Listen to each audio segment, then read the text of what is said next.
Olá, olá, meus queridos amigos que estão se preparando para os concursos públicos. Muito bem-vindos ao Decorando a Lei Seca, agora também o Decorando a Jurisprudência. Nós já lançamos mais essa ferramenta que vai te auxiliar na caminhada para conquistar o tão sonhado cargo público. Através do Decorando a Jurisprudência, nós não pretendemos aqui trazer a vocês todas as decisões e julgados que são divulgados nos informativos do STJ e do STF, até porque isso você pode fazer acessando o site dos tribunais superiores ou por outras plataformas bastante conhecidas que comentam cada um destes julgados. O que nós queremos aqui é mostrar para você a forma pela qual alguns julgados estão sendo cobrados pelas principais bancas examinadoras.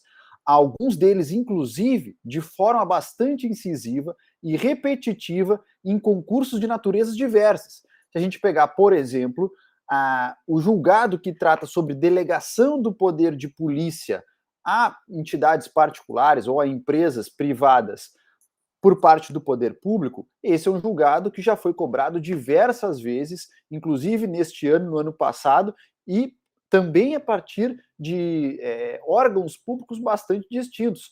Ora, esse tipo de questão cobrando jurisprudência cai na defensoria, ora para delegado, ora para juiz, para procurador, Ministério Público, até para concursos de auditoria que agora começam a cobrar jurisprudência. Ou seja, o que nós queremos aqui é mostrar para você quais são os julgados mais relevantes que você não deve deixar de conhecer porque tem grande chance de cair na sua prova. E entender também o pega-ratão que cada uma das bancas costuma fazer no que tange a esses principais julgados. Nós não queremos que você perca tempo lendo tudo que é julgado, que é divulgado pelo STJ e STF, se aquele determinado julgado, por exemplo, tem uma mínima chance ou nenhuma chance de ser cobrado na sua prova.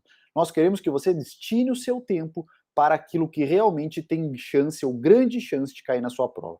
E assim como nós já fizemos com o estudo da letra seca da lei, agora nós estamos também trazendo uma ferramenta poderosa de estudo da jurisprudência a partir de casos já cobrados nas provas de concursos. Em razão disso, eu vou compartilhar rapidamente a minha tela para trazer para vocês 3 julgados da última prova realizada domingo passado, ou seja, há 4 dias atrás, da prova de procurador da República do Ministério Público Federal. Essa é uma prova bastante densa, como todos nós sabemos, e ela cobra bastante jurisprudência, mas também a letra seca da lei. Mas o foco do nosso vídeo de hoje é mostrar para vocês alguns desses julgados que foram cobrados na prova da PGR. Vamos lá. Primeiro julgado, nós temos que, eu vou situá-los rapidamente do contexto do julgado e depois eu trato especificamente o que o Supremo disse ou o que o STJ disse e vamos aí na sequência vislumbrar como a banca cobrou esses julgados de vocês. Primeiro julgado trata sobre a ADPF, Arguição de Descumprimento de Preceito Fundamental. Nós sabemos que essa é uma ferramenta cujo objeto é evitar ou reparar lesão a preceito fundamental resultante de ato do poder público.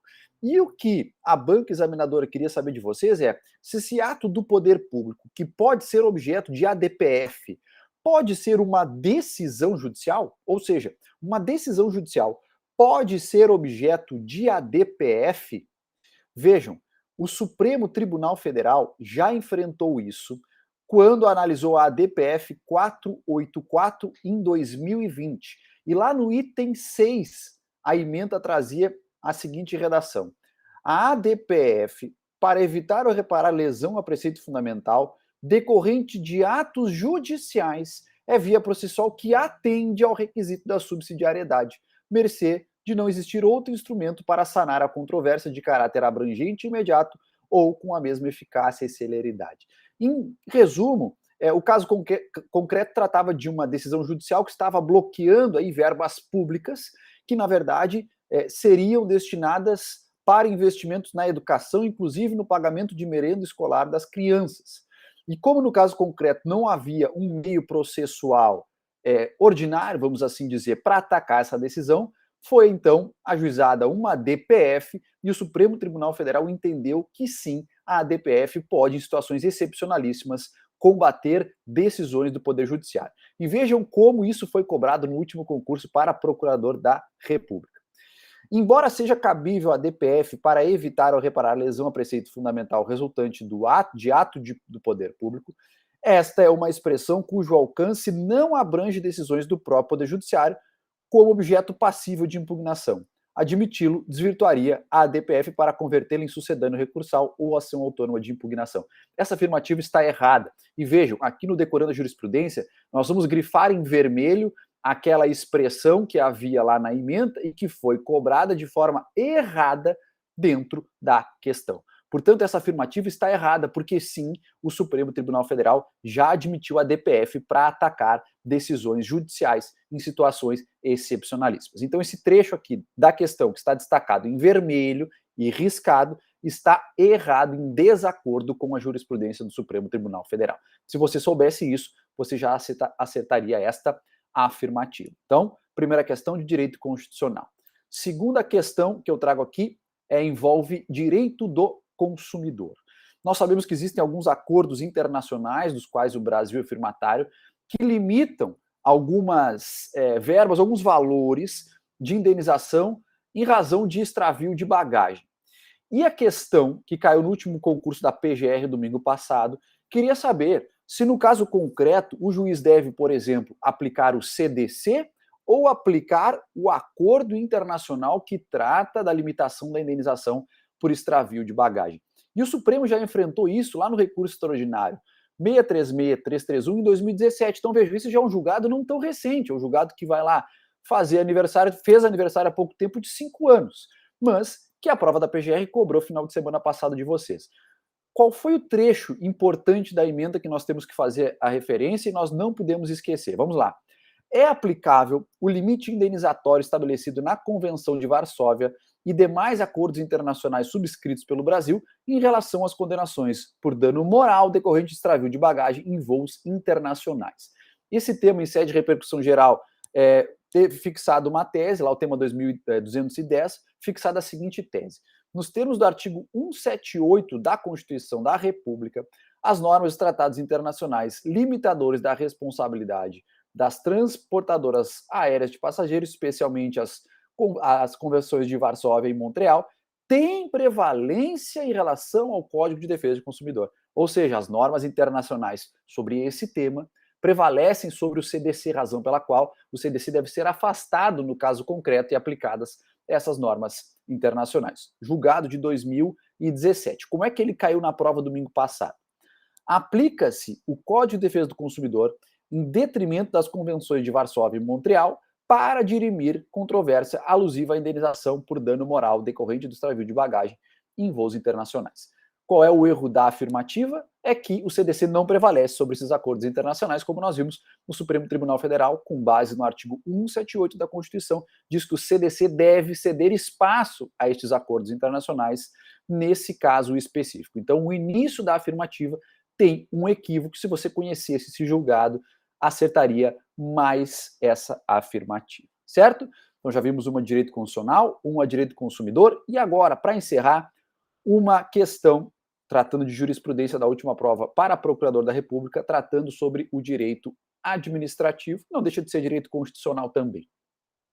Requisição administrativa é uma espécie, uma modalidade de intervenção do Estado na propriedade privada, que tem aí previsão constitucional, razão pela qual tem uma grande força e foi extremamente utilizada agora num contexto recente, que era o da pandemia. O poder público poderia se valer da requisição administrativa, por exemplo, para requisitar estruturas hospitalares para atender os pacientes, ou material para combater a pandemia de coronavírus e daí por diante. A questão é que a Constituição, quando fala de requisição administrativa, fala pouco e não impõe, e é isso que importa, condicionantes à utilização da requisição administrativa, a não ser aquelas previstas ali no artigo 5º da Constituição, dentre as quais nós destacamos aqui o perigo público iminente. A Lei 13.979 de 2020, que foi uma lei editada às pressas para tratar sobre o combate do poder público à pandemia, prevê a possibilidade de requisição administrativa nesse contexto.